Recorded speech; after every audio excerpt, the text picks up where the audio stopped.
¿Crees en los actos absurdos de obediencia? ¿Qué espera Dios de ti para que seas sanado? Acompáñame a estudiar la Biblia. En el estudio bíblico pasado, tratamos el tema de la lepra en las Escrituras, incluyendo el procedimiento establecido por la ley mosaica para lidiar con esta condición en el campamento de Israel. Más tarde establecimos un paralelismo de 4 puntos entre la lepra y el pecado en general y tocamos parte de la relación entre el pecado y las enfermedades. Recordemos brevemente los versos 45 al 46 del capítulo 13, que describen la situación de una persona luego de ser declarada impura a causa de esta enfermedad. Y el leproso, en quien hubiere llaga, llevará vestidos rasgados y su cabeza cubierta, y embozado pregonará: inmundo, inmundo. Todo el tiempo que la llaga estuviere en él, será inmundo, estará impuro y habitará solo. Fuera del campamento será su morada. El capítulo 14 de Levítico habla sobre la restauración de una persona que ha sido sanada o limpia de esta enfermedad. También al final del capítulo se describe el procedimiento a seguir para limpiar una vivienda que fuese afectada por la plaga.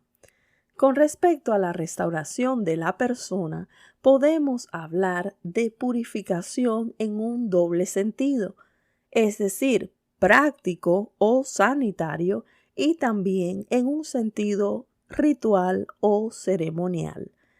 En el sentido práctico o sanitario, la persona se encontraba a sí misma sana de su enfermedad y debía presentarse al sacerdote a fin de que éste pudiera examinarla y dar fe de que había ocurrido una sanidad. Esta parte tenía lugar aún fuera del campamento, donde al constatar la sanidad, el sacerdote realizaba la purificación ritual establecida por la ley, utilizando para ello 2 aves limpias, madera de cedro, hilo de grana e hisopo. Después de la ceremonia, la persona debía raer todo su cabello y lavarse bien, al igual que lavar toda su ropa, a fin de poder entrar al campamento una vez más. Ya dentro del campamento, el ex leproso estaba obligado a quedarse 7 días fuera de su tienda. Al final de estos días, volvía a raerse todo el pelo del cuerpo, a lavar toda su ropa y también asimismo con agua, y finalmente podía entrar a su tienda. Al llegar el esperado 8º día, la persona debía presentarse delante de Jehová en el tabernáculo para ofrecer los sacrificios estipulados por la ley en este caso. Como en otras ocasiones, a las personas menos favorecidas desde el punto de vista económico se les permitía ofrecer un sacrificio menos costoso, el cual equivalía perfectamente al sacrificio regular de 2 corderos sin defecto, una cordera de 1 año sin tacha, 3/10 de efa de flor de harina y un log de aceite para ofrenda amasada. Es posible que recuerdes el relato de Jesús y los 10 leprosos, que se encuentra en Lucas capítulo 17, versos del 11 al 14. Yendo Jesús a Jerusalén, pasaba entre Samaria y Galilea, y al entrar en una aldea, le siguieron al encuentro 10 hombres leprosos, los cuales se pararon de lejos y alzaron la voz diciendo: Jesús, Maestro, ten misericordia de nosotros. Cuando él los vio, les dijo: Id, mostraos a los sacerdotes. Y aconteció que mientras iban, fueron limpiados. ¿Dónde vivían estos leprosos? Probablemente a las afueras de la aldea. ¿Por qué se pararon de lejos? Porque ellos sabían que eran impuros y no podían acercarse a las personas sanas. Cualquiera que los tocara, además de quedar impuros, podrían contraer su enfermedad. Así que está claro que nadie lo hacía. Es muy interesante que en esta ocasión el Señor les mandó a presentarse directamente al sacerdote. Jesús no pronunció una palabra de sanidad sobre ellos. Él simplemente les pidió que realizaran un acto de fe. Les pidió que fueran a mostrarse al sacerdote, y esto antes de poder comprobar que habían sido sanados. Es decir, ellos se volvieron aún enfermos y llenos de llagas, pero como dice Lucas, mientras iban, fueron limpiados. Imagina qué habría sucedido si uno de ellos simplemente decidiera no mostrarse al sacerdote. Después de todo, nada había sucedido aún. La historia continúa diciendo que solo uno se mostró tan agradecido que regresó a ver a Jesús, pero todos fueron sanados y todos tuvieron la fe suficiente para emprender camino en la dirección correcta. Esta historia me recuerda el pasaje de Naamán y Eliseo. En el estudio pasado dijimos que Naamán era un capitán del ejército sirio y hombre de gran valentía. Desgraciadamente, su brillante carrera militar se había visto eclipsada por la lepra. Al escuchar de la existencia de un poderoso profeta en Israel, el rey de Siria decide enviar a su valioso capitán al rey israelita para ser sanado. Así que lo hizo acompañándolo de una carta y una caravana de regalos. La reacción del rey de Israel puede leerse en 2 de Reyes capítulo 5 y verso 7. ¿Soy yo Dios que mate y dé vida para que éste envíe a mí a que sane un hombre de su lepra? ¿No te parece increíble que el rey de Israel no pensara por un momento en el profeta Eliseo? Evidentemente, no había muchas sanidades ocurriendo en Israel en ese tiempo. Sin embargo, leemos sobre el profeta Eliseo que la unción que había en él era tan grande que, aún después de muerto, sus huesos resucitaron a un hombre. Jesús dijo, muchos leprosos había en Israel en tiempos del profeta Eliseo, pero ninguno de ellos fue limpio, sino Naamán el sirio. ¿Por qué ninguno fue sanado, sino solo un extranjero? La respuesta es que no fueron sanados porque no creyeron a los profetas. Ellos no recibieron el mensaje de Dios que trae libertad. En lugar de eso, los líderes políticos y religiosos del pueblo rechazaron la palabra de Dios y se deshicieron violentamente de los mensajeros. Sin embargo, Dios estableció que ellos primero tenían que obedecer y después serían sanados. Muchas veces, cuando somos del Señor, la enfermedad es una señal de que Dios está lidiando con nuestras vidas. ¿Eres alguien receptivo a la reprensión y a la corrección de Dios? No mates al profeta que viene a traerte sanidad. La misma palabra que te corrige y te amonesta de parte de Jehová es la que trae la sanidad que estás esperando. Ahora, Naamán vino desde lejos y tuvo fe para venir a Israel. Las Escrituras dicen que al saberlo Eliseo mandó a buscar al sirio Pero al llegar Naamán con su caravana de regalos, el profeta ni siquiera salió a la puerta de su casa para recibirlo. Eliseo le envió a Naamán un mensaje diciendo: «Ve y lávate 7 veces en el Jordán, y tu carne se te restaurará y serás limpio». Segunda de Reyes 5:10. Bueno, esto es lo mismo que hizo Jesús con los 10 leprosos. Él les pidió que mostraran su fe al realizar un acto absurdo de obediencia. Absurdo digo porque todos sabemos que el agua del Jordán no tiene poderes curativos, menos para sanar a un hombre leproso. He estado allí y me pareció hermoso, de un profundo significado simbólico y religioso, pero no es un río particularmente llamativo en lo natural. El propio Naamán se sintió ofendido por la actitud del profeta, tal como lo leemos en Segunda de Reyes capítulo 5, 11 al 12.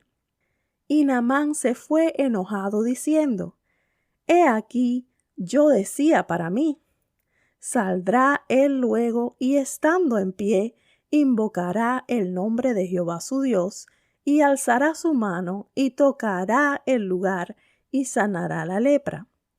Abana y Farfar, ríos de Damasco, ¿no son mejores que todas las aguas de Israel? Si me lavare en ellos, ¿no seré también limpio?» Y se volvió y se fue enojado. A primera vista, el profeta Eliseo no llenó las expectativas de Naamán. Claro, este hombre era un extranjero y no estaba familiarizado con la ley mosaica. Él no sabía que para Eliseo estaba prohibido el tocar a un hombre impuro y tampoco sabía que la ley establecía una purificación ritual en aguas corrientes. Él era un adorador de ídolos paganos. No era parte del pueblo de Dios. Aún así, necesitó fe para obedecer la condición absurda que el profeta le puso. Imagina cómo sería en la práctica. Él probablemente tuvo que zambullirse varias veces antes de comenzar a ver algún progreso. Pero dice la Escritura que al final su piel lucía tan limpia como la de un niño. ¿Qué habría pasado si Naamán hubiese decidido volver a causa del enojo que sentía?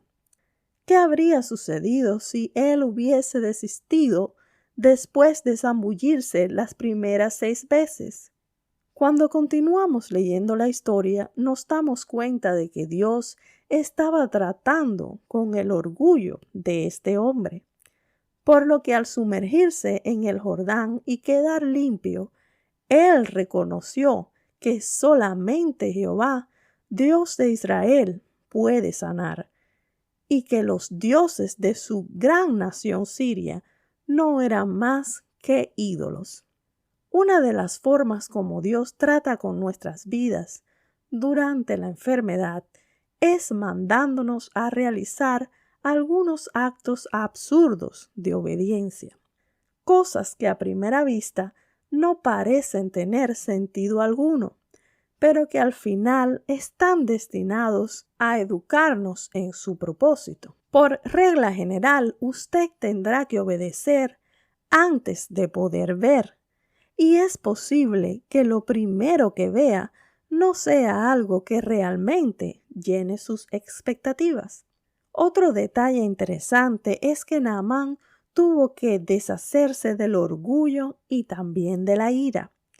Es probable que una persona acumule una gran carga de estos y otros sentimientos similares cuando está pasando por una situación de enfermedad. Pero si miras bien, te darás cuenta de que estos sentimientos casi descalifican a Naamán para recibir su sanidad. Lo mejor que podemos hacer es tener una actitud humilde y de sumisión a Dios en medio de una condición difícil. La razón para elegir tener esa actitud es que nunca deberíamos descalificarnos a nosotros mismos para recibir la gracia que Él quiere darnos. En la parte ceremonial, todo ex leproso era purificado ritualmente mediante el procedimiento que dictan los versos del 4 al 7. Por cuestiones de tiempo, resumamos los pasos. Primero, una de las avecillas tenía que morir, mientras que la otra era puesta en libertad después de ser rociada con algo de la sangre de la primera. La sanidad tiene un precio. Es un producto de la obra de Cristo que hizo en la cruz por nosotros. Como dice Isaías, por su llaga fuimos nosotros sanados. La avecilla que era liberada simbolizaba una vida nueva para la persona que sanaba. De la misma forma, a través de su muerte y resurrección, somos liberados del poder del pecado y de sus consecuencias. Segundo, el sacerdote utilizaba madera de cedro, hisopo e hilo de grana, probablemente para construir con ellos una especie de escobilla con la que rociaba a la persona en cuestión. Demos una mirada rápida a estos componentes. Cedro, una madera dura y altamente apreciada, símbolo de la arrogancia y la opulencia. Grana, era un poderoso tinte de color rojo carmesí o escarlata, que se obtiene macerando la cochinilla o kermes, y con el cual se teñían la lana y otros materiales. El color de la grana era muy parecido al de la sangre, y también era bastante difícil de lavar, por lo que el profeta Isaías lo utiliza como símbolo del pecado y la violencia, en Isaías capítulo 1, verso 18. Venid luego, dice Jehová, y estemos a cuenta. Si vuestros pecados fueren como la grana, como la nieve serán emblanquecidos. Si fueren rojos como el carmesí, vendrán a ser como blanca lana. Hisopo es una pequeña planta que crece en abundancia en las tierras bíblicas y que puede encontrarse sobre las rocas, terrazas y paredes. Por sus características ha sido utilizada para rociar líquidos como condimento y también con fines medicinales. El hisopo como símbolo de purificación es mencionado por David en el Salmo 51. Purifícame con hisopo y seré limpio. Lávame y seré más blanco que la nieve. Imagina cómo el sacerdote ataba el hisopo al mango de madera, utilizando para ello el hilo carmesí. De la misma forma, la sangre de Cristo nos limpia de toda contaminación de pecado y nos libra de la maldición del orgullo y la arrogancia.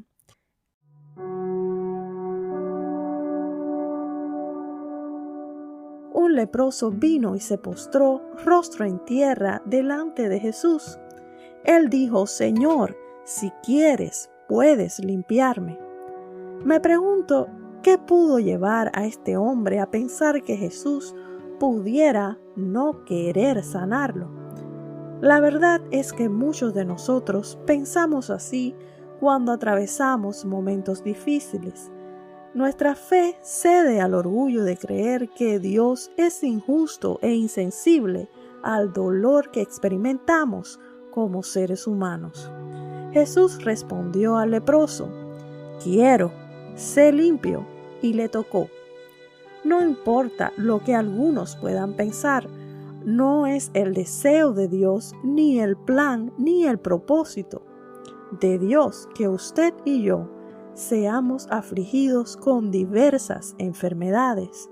Él dice: quiero que estés bien, quiero que seas restaurado a un estado de bienestar, quiero que seas limpio de todo pecado y de la lacra que trae consigo. Él no se alejó por temor a contaminarse. Le tocó porque Él es el que purifica, el que limpia, perdona y restaura la vida. Permita que Jesús derribe el orgullo que no le permite dar un paso absurdo de fe y obediencia en la dirección de su sanidad.